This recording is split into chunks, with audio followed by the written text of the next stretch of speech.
fíjense, cuando hablamos de los mecanismos que usamos para la penetración al interior de la célula, vamos a utilizar los mismos mecanismos que en condiciones normales utiliza nuestra célula, nuestro organismo, ¿cierto?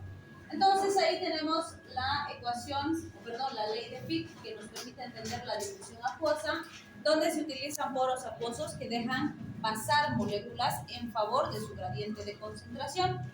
Entonces vamos a recordar ahí la ley de Fick.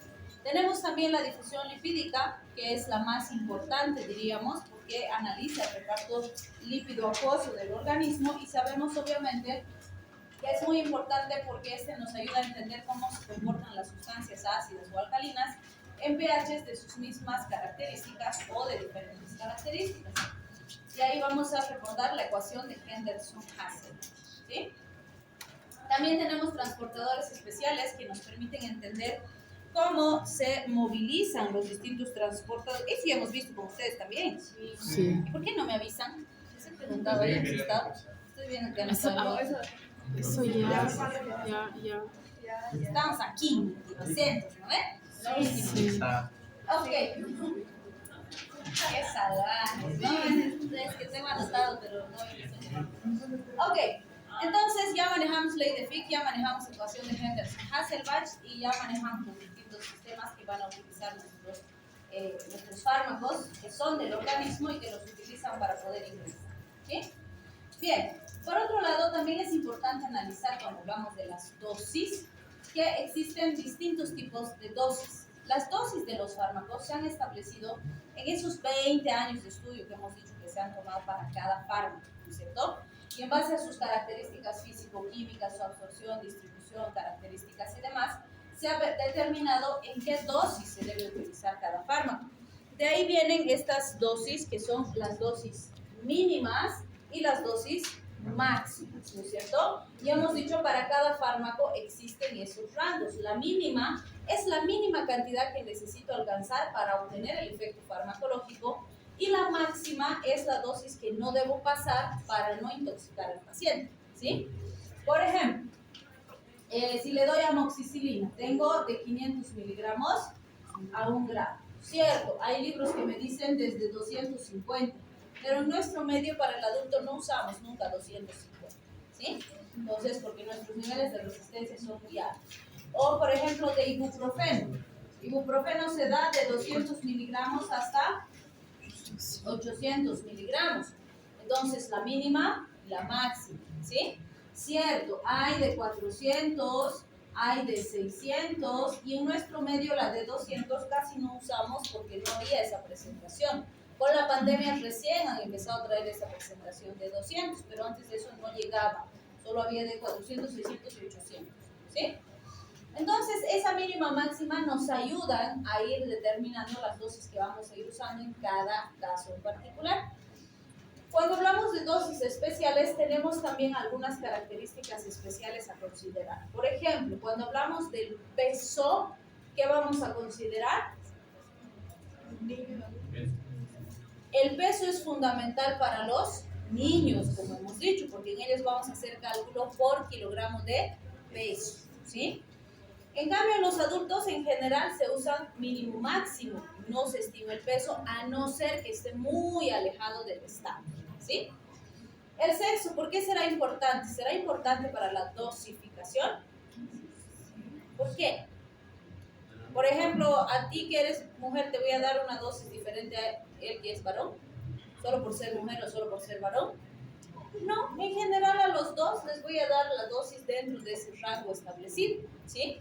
No va a haber una diferencia significativa por sexo, pero sí habrá situaciones particulares en las que debo considerar esa diferencia por sexo. Por ejemplo, no le puedo dar a él anticonceptivos orales hormonales con estrógenos, por ejemplo, porque no corresponde, ¿no? Él es varón, él no tiene ese tipo de hormonas, entonces no funciona, ¿sí? Entonces sí es importante considerar en ese tipo de situaciones.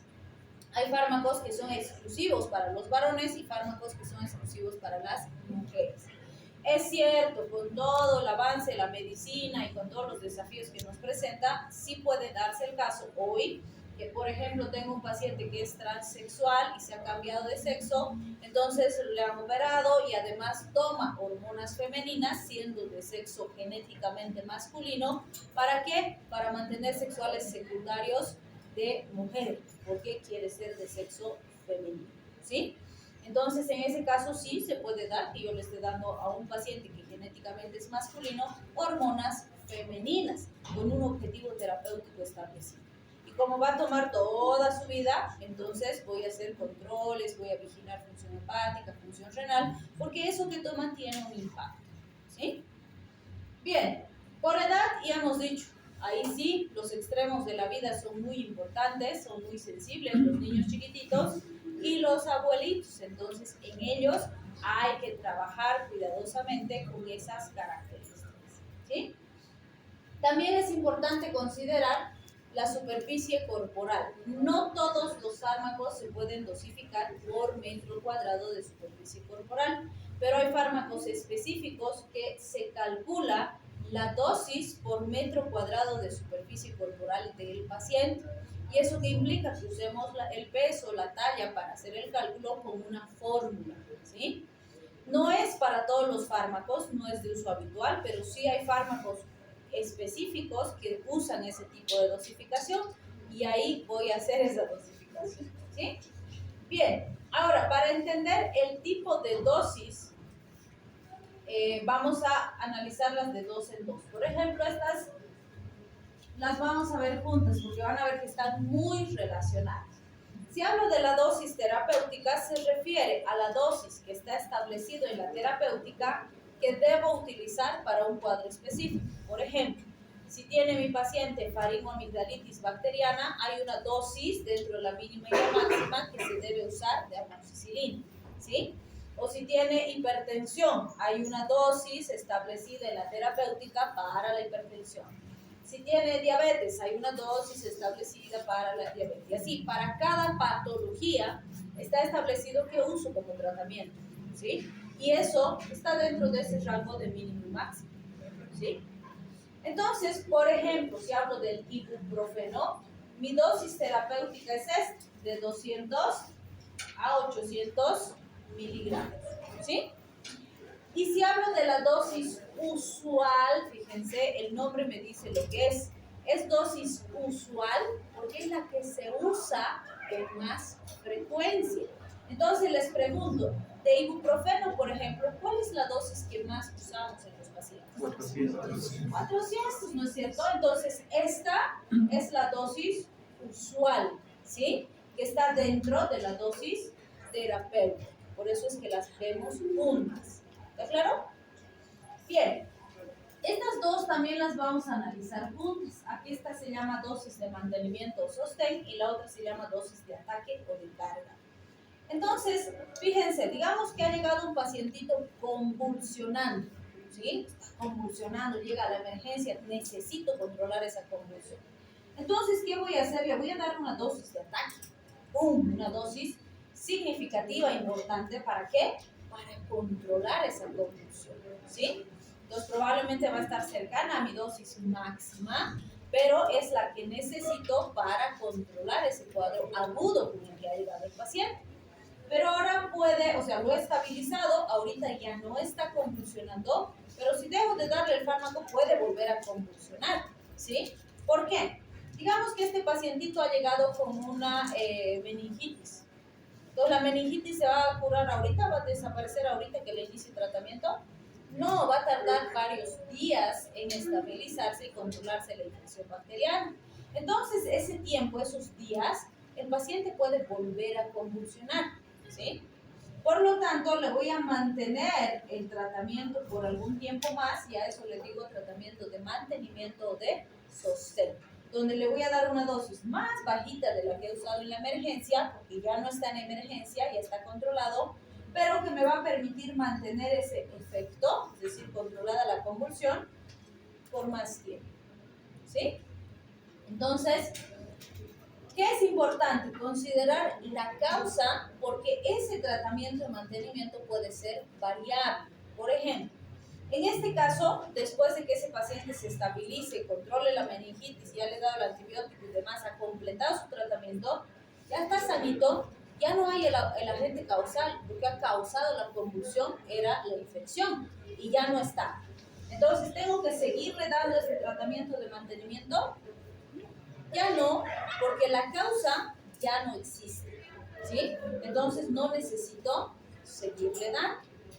Pero, ¿qué pasaría, por ejemplo, si este paciente que ha llegado no tenía meningitis, sino que es un paciente epiléptico? Entonces, he controlado la crisis, ahora le estoy dando tratamiento de mantenimiento, pero es epiléptico. Entonces, ¿va a desaparecer el riesgo por el cual convulsiona? ¿Se va a curar de su epilepsia? No, porque la epilepsia no se cura. Entonces, el factor de riesgo aquí va a existir toda la vida del paciente. Entonces, ahí el mantenimiento va a ser constante. ¿Sí? ¿Está claro? Entonces, depende de la situación en la que usó el tratamiento.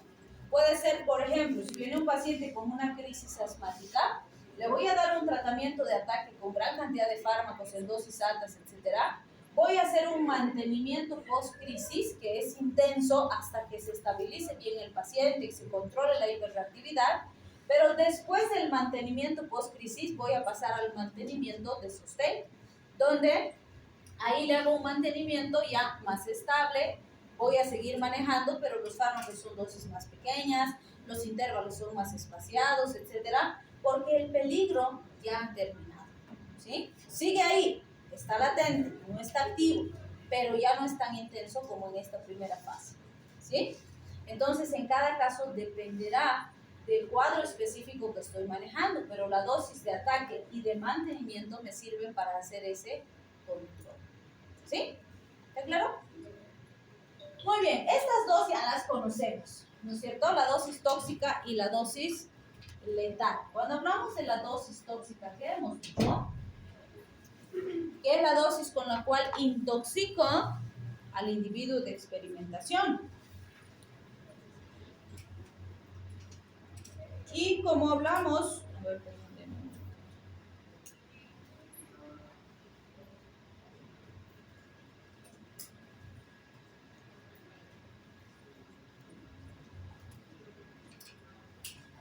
bien, entonces cuando hablamos de la dosis tóxica, hemos dicho en la cantidad de dosis con la cual se intoxica el individuo, ¿sí?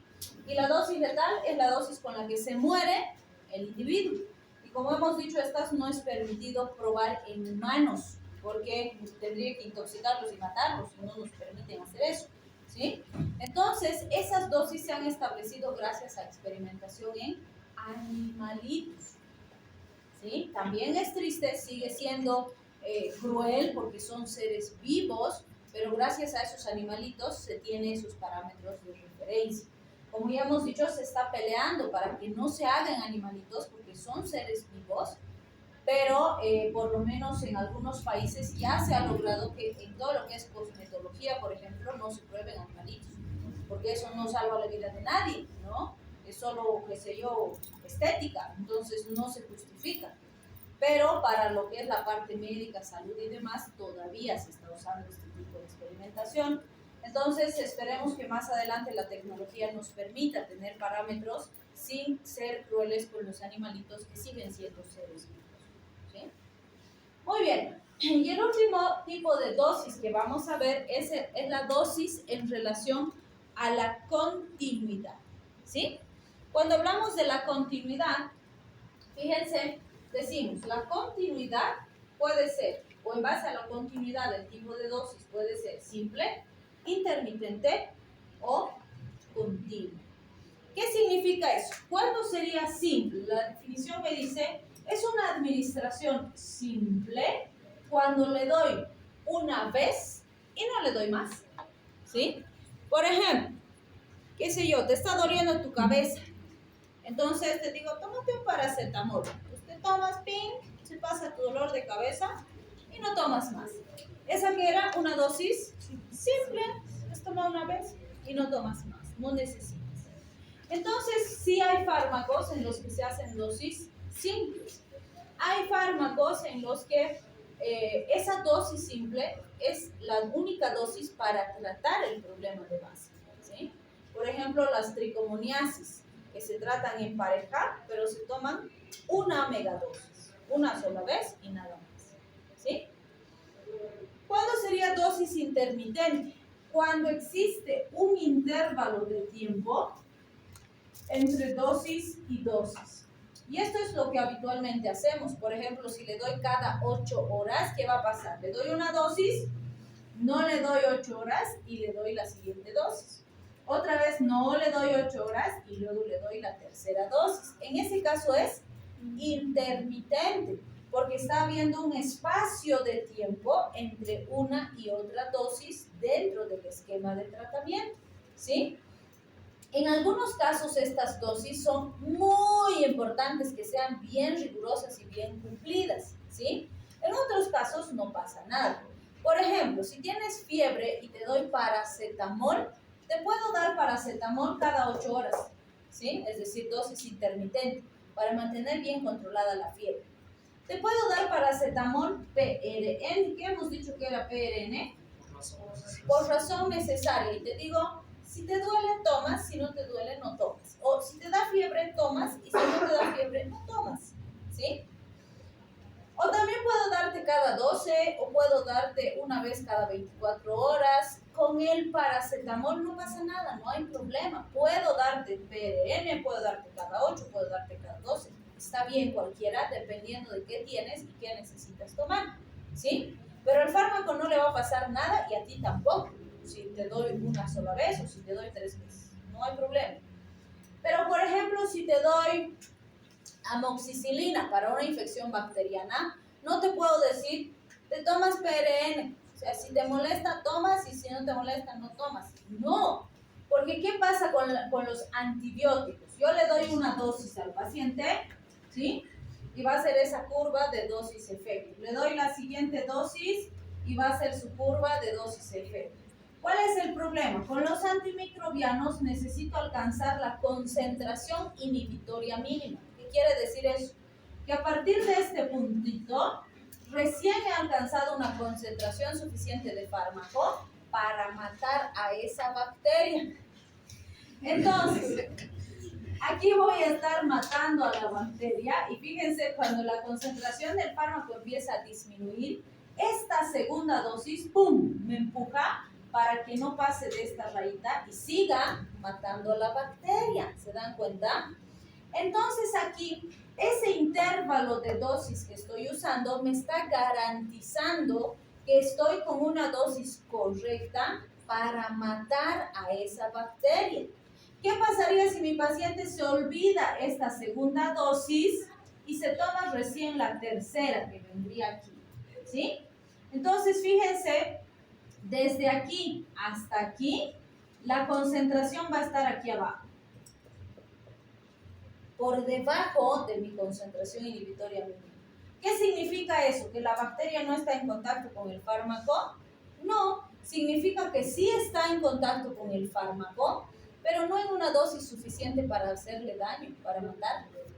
Entonces es aquí donde la bacteria va a decir, ah, esto me estaba matando. Entonces ahora voy a empezar a idear cómo me libro de esto. Y ahí aparece la resistencia. Y es por eso que cuando hablo de antimicrobianos, ese intervalo de dosis es muy importante de cumplir. Yo no puedo decir, ay, es que mi paciente se va a olvidar cada 8 horas, muy difícil, que tome nomás una vez al día. No puedo hacer eso.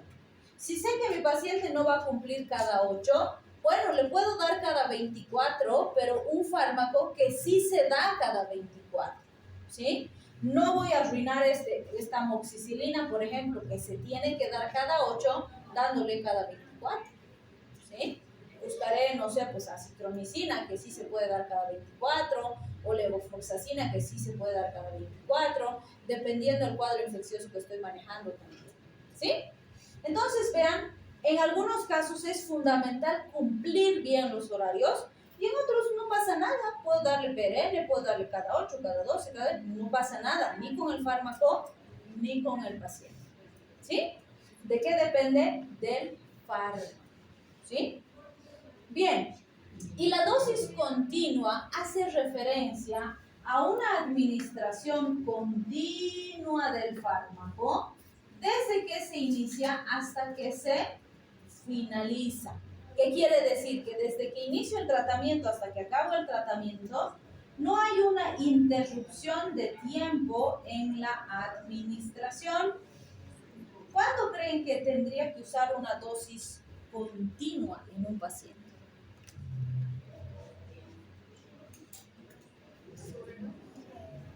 ¿Se podrá? Cuando tienes diabetes. Si tiene diabetes, por ejemplo, y le doy metformina una vez al día, todos los días, toda su vida, ¿será tratamiento continuo? No, es intermitente. No. El intervalo de dosis, o sea, la continuidad de la dosis, no es continuo.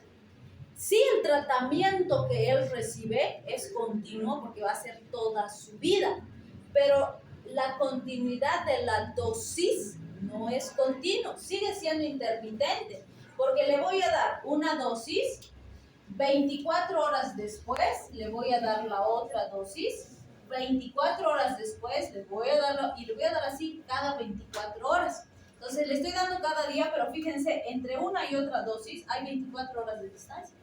¿Sí? Entonces sigue siendo intermitente, no es continuo. Que sí va a recibir tratamiento toda su vida y por eso el tratamiento que hace es continuo, sí, pero el intervalo de dosis es intermitente. ¿Sí? ¿Cuándo sería continuo? Por ejemplo, ¿alguna vez han visto ponerle un suero a un paciente? Le ponen suero, ¿no? Le canalizan en venita. Le ponen y 8 horas después le sacan, luego le vuelven a poner el suero y le sacan y le ponen. No, no es cierto, desde que le ponen hasta que le sacan, entra goteo continuo, ¿sí? Puedo programar, obviamente, dependiendo de la velocidad en que programo, para que entre en 2 horas, para que entre en 6, para que entre en 24, ¿sí? Y si lo tengo para vía, o sea que me va a servir para ir pasándole cosas, medicamentos y demás al paciente, voy a poner goteo lentito para que dure lo más posible. Y cuando ya se está acabando, la enfermerita viene y le hace un cambio y sigue pasando. No hay una interrupción de la administración de la solución. Sigue entrando continuo hasta que decidimos que ya no la necesitamos y sacamos el suero. ¿Sí? En ese caso es tratamiento continuo, porque no va a haber una interrupción de tiempo entre el inicio y la finalización de la administración. ¿Sí? ¿En qué otros casos puedo usar tratamiento continuo? Van a ver cuando roten terapia intensiva, en nuestros servicios de terapia intensiva hay algo que llamamos bomba de infusión, ¿sí? Que son unos equipitos que tienen como una jeringa gigantona y se programan, así como calculadorita, cuántos microgramos van a entrar por minuto.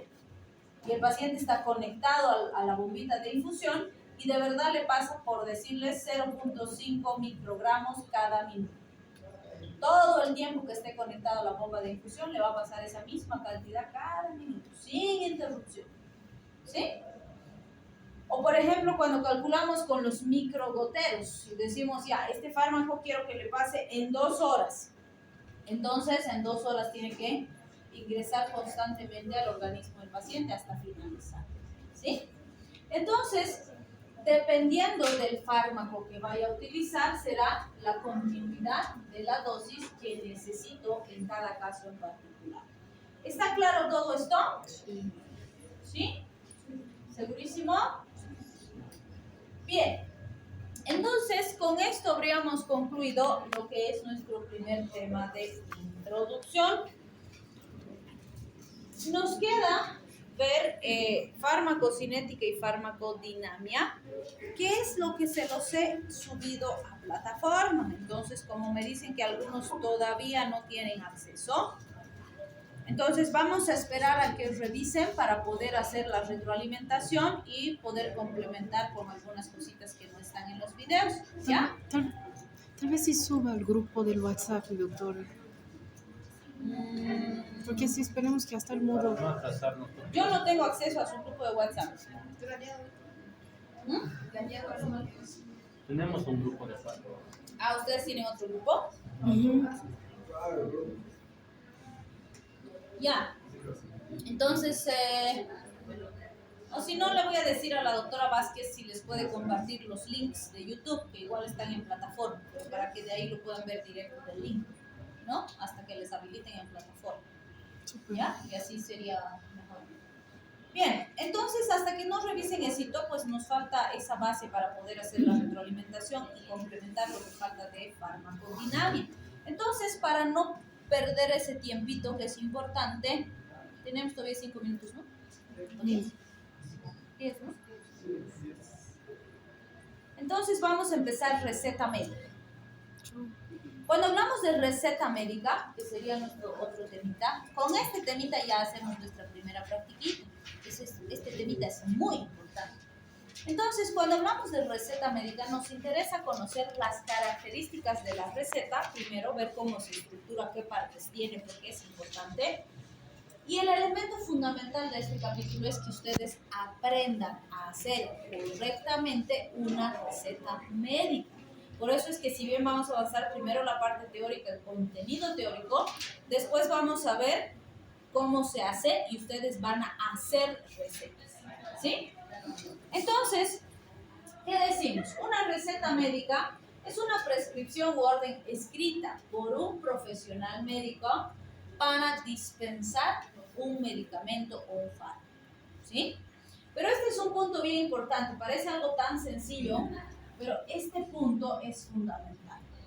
Un profesional médico. ¿Y por qué? Varias veces les he dicho, ¿no? En nuestro medio todo el mundo se las da de prescriptor. Se van a la farmacia y le dicen, ucha, tengo diarrea. Y la farmacéutica dice, sí, tómate esto, y te venden, ¿no? Oiga, estoy con fiebre. Agarra, sí, tómate esto, ya está, te venden. ¿Sí? O voy, qué sé yo, estoy en mi casa y digo, estoy con fiebre, y la abuelita dice, pero ya, pues tomate, te lo voy a pedir, ya, te lo voy a traer. Y te lo trae, ¿no? O la comadre prescribe, dice, no, comadre, a mí me estaba doliendo mi cabeza igual el otro día, yo me he tomado esto, me ha hecho súper bien, tomate, te traigo esto. Listo. Todo el mundo prescribe. Y peor aún, todo el mundo puede ir a la farmacia y comprarse lo que le dé la gana sin una receta, ¿sí? Porque legalmente no deberíamos poder ir a la farmacia y obtener fármacos sin receta médica. Y hay varios países en los que realmente se controla así. Pero aquí es una barbaridad. Todo se consigue sin receta.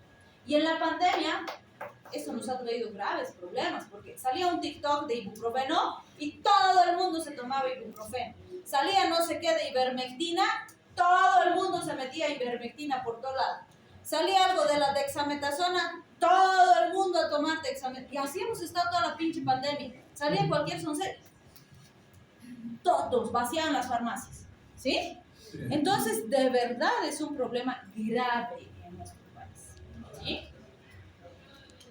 En algunos lugares, que bueno, esto es del CATSUM, y el CATSUM, fíjense, maneja la legislación americana, porque es un libro americano, y nos dice que sí, en algunas localizaciones hay otro personal que también podría prescribir, y nos dice, están autorizados para prescribir, aparte de los médicos, los dentistas que pueden utilizar fármacos, pero obviamente no todos los fármacos, los podiatras, que son los que se encargan de hacer procedimientos a nivel de pies y demás, lo que aquí les decimos los podólogos, y los veterinarios. Obviamente el veterinario manejará pues fármacos para los animalitos, no va a estar prescribiendo a personas. El dentista estará enfocado a la parte oral y no estará prescribiendo cosas para otras especialidades. Y bueno, siempre les digo aquí, en nuestro medio, el médico como tal tampoco es que puede prescribir cualquier cosa. Hay fármacos que son de especialidad, como decimos, ¿no? Por ejemplo, no sé, pues un traumatólogo no va a estar prescribiendo fármacos psiquiátricos, porque eso es del área de psiquiatría, ¿sí? O un gastroenterólogo no le va a estar dando tratamientos, no sé, pues endocrinológicos a otro paciente, porque endocrino es otra área diferente. Entonces, también hay fármacos que son exclusivos de ciertas especialidades y el médico general, cuando se ha graduado de médico general como tal, es cierto que puede resolver alrededor del 80% de la patología, ¿sí? Y solamente un 20% estadísticamente es el que necesita al especialista con alguna razón particular, ¿sí? Entonces sí es importante, obviamente fíjense aquí, tenemos varias situaciones en las que en estos países que existen otro grupo de profesionales que pueden prescribir, que pueden hacerlo, por ejemplo, bajo la supervisión de un médico. En muchos países, muchos estados, en Estados Unidos, dicen, sí puede prescribir el farmacéutico, pero bajo la supervisión de un médico, ¿sí? O sí puede prescribir un técnico ayudante, por ejemplo, del médico, pero bajo la supervisión y responsabilidad del médico. Entonces, sí hay algunas de esas variaciones. En nuestro medio, pues, no se aplica este tipo de legislación porque, como les digo, el que quiere va y se compra lo que le dé la gana, ¿sí? Bien. Entonces, cuando ustedes entiendan esto, van a entender por qué razón yo protesto tanto, bueno, no solo yo, de que cualquier persona esté prescribiendo, porque no es nada ético. Porque van a entender que para hacer la prescripción de una receta, hay que hacer un proceso sistemático, integrado y cognitivo científico para determinar qué le vamos a dar a cada paciente. Entonces, fíjense, primero tengo que hacer un diagnóstico específico de lo que tiene el paciente, ¿sí? Un paso, primer paso. Les pregunto, ¿qué tienen que hacer para llegar a un diagnóstico específico? Primero, anamnesis. ¿Qué más? Examen físico. Examen físico. ¿Qué más? Examen laboratoriales. Si es necesario, exámenes de laboratorio, de imagen y demás para corroborar o descartar su impresión diagnóstica. ¿Se dan cuenta? Y esto implica que ustedes le pregunten al paciente, lo revisen, lo analicen, vean sus antecedentes. Es un proceso complejo e integrado de análisis de ese paciente y que además lo han revisado y demás. Yo siempre les digo, o sea, las bioquímicas de la farmacia tienen visión de rayos X y son psíquicas para saber todos los antecedentes del paciente, hacer su examen físico y demás, con mirarle y que le dice, tengo diarrea. O sea, con que le dice, tengo diarrea, ya he hecho todo esto, para decirle, sí, toma testito. Es una completa falta de ética, ¿se dan cuenta? Porque esas personas que están prescribiendo sin revisar al paciente, sin hacer una anamnesis, sin hacer un examen físico y en su caso sin hacer un examen laboratorial, están haciendo una prescripción en base a nada, en base a la razón de la consulta, que es lo primero que le preguntamos al paciente, ¿se dan cuenta? Con eso están haciendo el tratamiento. O sea, es una barbaridad, ¿se dan cuenta? ¿Sí?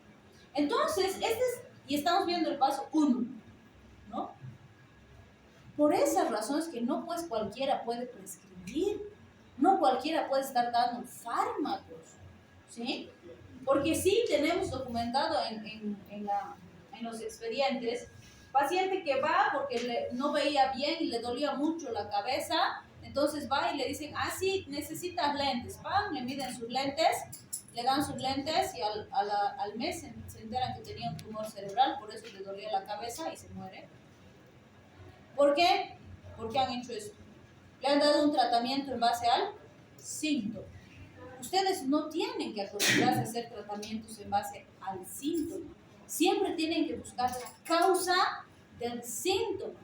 Eso hacemos como médicos. Por eso le preguntamos, vemos sus antecedentes, qué ha tomado, qué no ha tomado, qué más ha tenido, a dónde se va ese dolor, si se irradia a algún lado, si le duele otra cosa, si hay otro elemento que no aparece. O sea, todo le preguntamos al paciente para hacer este análisis así integral. ¿Sí? No de repente, sí, te duele tu cabeza, ya, paracetamol. Eso es una barbaridad. ¿Sí? Entonces, vamos a quedar en este punto 1, porque ya había sido la hora. La siguiente clase vamos a desarrollar por qué tenemos que ver estos otros elementos más. ¿Sí?